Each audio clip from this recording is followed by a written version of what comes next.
I give the call to the member for Longman. Thank you, Mr Deputy Speaker. I rise to speak to the three budget appropriation bills that are currently being debated. Without doubt, the most unsettling aspects of this budget are the omission of a carbon tax and the attack on ordinary Australians. How can Australians have faith in a budget that does not make mention of a significant new tax that will cost jobs and will make life tougher for families? How can Australians have faith in a budget that is ripping billions of dollars from families at a time when cost of living pressures are placing an almost unbearable strain on the budgets of families? This is a budget from a Labor government whose only vision for the future of our country is one of new taxes. Mr Deputy Speaker, my electorate of Longman stretches over 1,239 square kilometres between Brisbane and the Sunshine Coast. Economic drivers of the region include tourism, light industry, farming, retail and small business. It is an electorate in the heart of Queensland's fastest-growing region. It is close enough to Brisbane for people to commute there to work. It is also close enough to enjoy the lifestyle, beautiful beaches, the Pumicestone Passage, a stunning hinterland and, above all else, a strong sense of local, smaller town community that make it one of the best places to live. It is, of course, then not surprising that people are moving into the area. There has been an increase in population in Longman of about 30% over the past 10 years, Mr Deputy Speaker. It is little wonder, then, that each time I drive around Longman, I see new houses being built and new subdivisions being developed.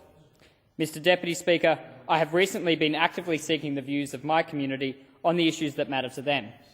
I have issued an electorate-wide survey to which I have received thousands of responses, and I have held many listening posts all over Longman. Despite what many would rightly say are our natural advantages, people are often brutally disillusioned with the current Labor government.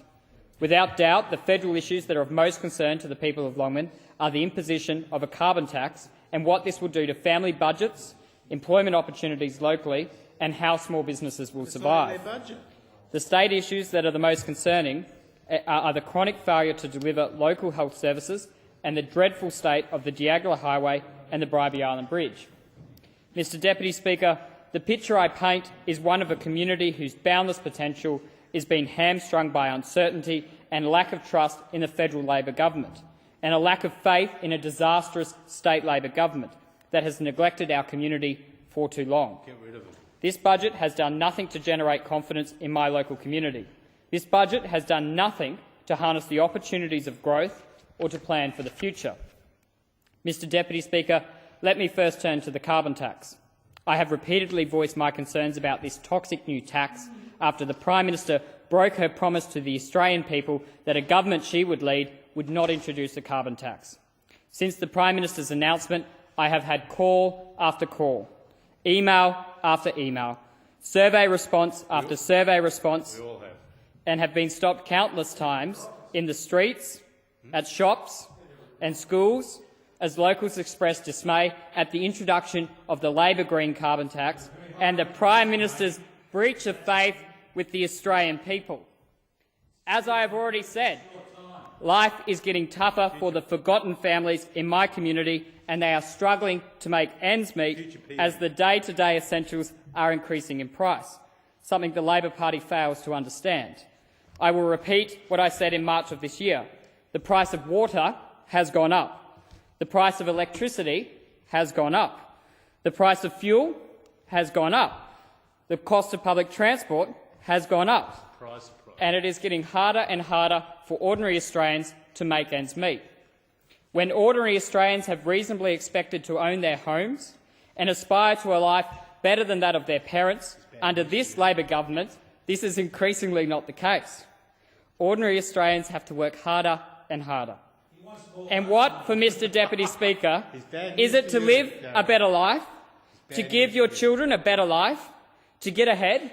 No, Madam Deputy Speaker, ordinary Australians work harder and harder not to achieve the aspirations we have previously taken for granted, but to pay more taxes to pay off the debt incurred by this Labor government. Ordinary Australians do not have extraordinary expectations, Madam Deputy Speaker, but they do and should expect a government that will make their lives easier, that will stand up for them, that will look after their interests. Not this one. Not under this Labor government, Madam Deputy Speaker. Under this Labor government, the lives of the locals in my community gets harder, not easier. There is nothing in this budget for the many families in Longman who are doing it really tough. At a time when the cost of living pressures are soaring, this Labor government has ripped the rug out from under the feet of ordinary Australian families. Madam Deputy Speaker, small business is undeniably the engine room of the Australian economy. It is the driver of employment and the realiser of potential.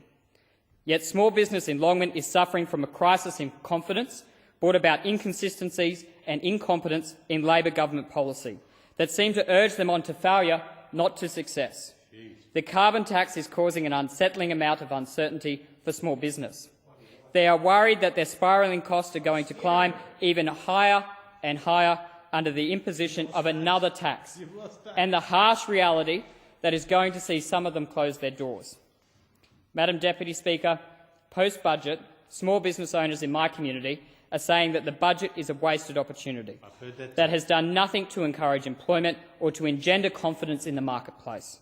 Small business owners are saying to me, can the government just get out of the way and support some of us so that we can thrive and employ more people? The budget has not provided any relief or any reassurance that this is going to improve confidence in my community. The challenges facing small business, such as difficulty assessing credit, have not been addressed, and interest rates will invariably go up as a result of the deficit, waste and mismanagement of this Labor government. Madam Deputy Speaker, in my local community, people just want a job, and it is a vibrant small business community that will deliver this opportunity to them, not new Labor taxes. The Labor government will never understand the value of a hand up over a handout, that a meaningful job is the best form of welfare and that you can't compensate someone who has just lost their job. We'll get you the transcript. Like the community at large, life for small business is destined to get harder under this Labor government. Madam Deputy Speaker, given the growth in the Longman area and the potential generated by that growth, I want to see my electorate as an area of boundless opportunity. I want it to be a productive, vibrant community with its potential fully realised. I want it to be a powerhouse for the region and a place where people live, work and play. That is what growth should mean. We should not be afraid of it, Madam Deputy Speaker. We should embrace it as a way of responsibly growing our economy and providing jobs and increased opportunities for our community. But for this to occur, we need a plan for the future, not to play catch-up and not to use band-aid solutions. We need to ensure that the services available are adequate. We need to make sure that the community is confident that when they are sick, they are going to be able to receive the care they need. We need to make sure that the commute to Brisbane, if that is where you work, is as easy as possible. We need to make sure that the major roads servicing the regional areas of my electorate are up to the task and are safe. We need to make sure we have a culture of opportunity. We're a nation where the greatest equaliser in our society is equality of opportunity, not subsidy. There was a time when Labor was led by a Queenslander who said he was here to help. This budget is not helping the ordinary Australians in my community, Madam Deputy Speaker. Madam Deputy Speaker, it is crystal clear to me and the locals in Longman that infrastructure has simply not kept up with growth. Starting with health, we have a hospital that is plainly stretched well beyond its capacity. I have talked about the Caboolture Hospital in this place numerous times, and I will continue to talk about it over and over again. The locals deserve to be confident that when their child has a raging ear infection after hours, they are not going to have to wait most of the night to be seen. When you are taken by ambulance to the hospital with an acute emergency, you should not be ramped or redirected to another hospital across South East Queensland. My constituents deserve better access to mental health services so that they can receive the care they need. Madam Deputy Speaker, the expansion of the Caboolture Hospital is of fundamental importance to Longman. Everyone wants it. Locals want it. The doctors and nurses who do such a fantastic job at the hospital want it. I want it, and it is one of the things that I am determined to continue fighting for. The hospital needs more beds. It is as plain as that. The hospital needs more beds. 187 beds servicing the region and 21 beds in the Accident and Emergency Department. With the population of the region expected to grow to 200,000 by 2026, we are estimated to need some 600 beds and 52 emergency bays, with more than half of that by 2016. Together with increasing the hospital's capacity, we need to redirect patients to other places to relieve the pressure on the hospital in the short and long term. Madam Deputy Speaker, before the last election, I was working with the Moreton Bay General Practice Network to help facilitate real after-hours care and expand after-hours GP services. This model has the benefit to begin supporting by GPs, allowing access to the family GP for after-hours consultations and relieving pressure on the emergency department of the hospital. Madam Deputy Speaker, it is a win-win model for the whole community. I remain committed to a common-sense, practical solution around issues access to healthcare in Longman. I am sure that local GPs and healthcare professionals will always understand the needs of locals more than bureaucrats in Canberra do. Madam Deputy Speaker, mental health is an area of significant concern and an area close to my heart.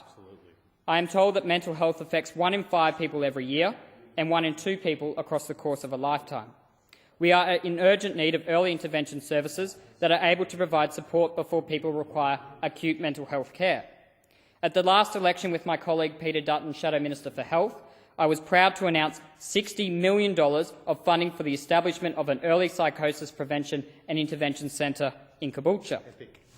Madam Deputy Speaker, this would have provided services to those who most need them and relieve pressure on the hospital.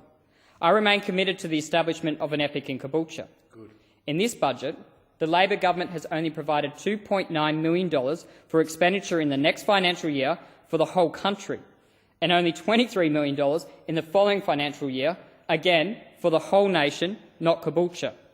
If we really want this critical service delivered in Longman, we need to change the government. Madam Deputy Speaker, I have also spoken in this place on numerous occasions about the woeful state of the Diagula Highway and the Bribie Island Bridge. The Diagula Highway, like the hospital, is straining under the pressure of increased demand.